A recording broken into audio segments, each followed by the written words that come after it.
because I was thinking that maybe that could have been where misinterpretation was. Because if I understand what you're saying, essentially is that in the it's a recreation of African culture, but for modern times. Mm-hmm. And well put. This you sharp cat, man. Well put. Thank you. This perception that I had of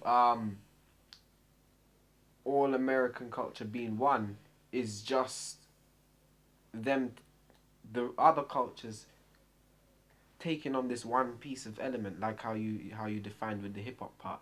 Them just selecting the hip hop part, and, you know, because they embrace that section, then maybe when you look on it from an outsider's point of view, it looks like it's just an American thing. It looks like. And here's the problem. Yeah, here's the problem.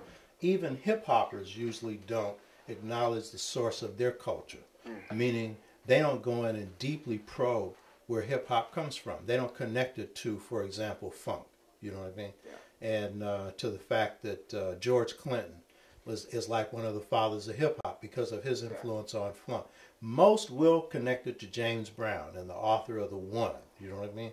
And we'll see that. And some will see the connection to Malcolm X or the blues. Most of them aren't, you know, conscious of that. So too often by the youth who are pushing hip hop, and I'm talking conscious hip hop, not talking about the cultural integrity, what happens is they're unintentionally compromising their culture, because what happens is when Asians, Latinos, and white youth come in there, then they can act like, oh, this is just American.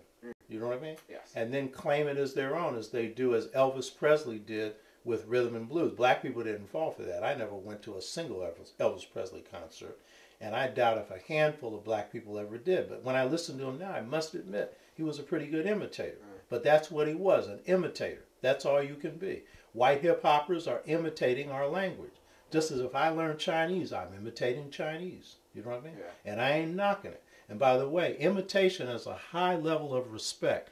It's not respectful, though, when the people who are imitating you are profiting more off your culture than you are. I was going to say that imitation and stuff helps with them being able to make money out of that, because I suppose if there was no white people within those industries, then they wouldn't be able to sell it amongst their own, because, you know, whites are very good.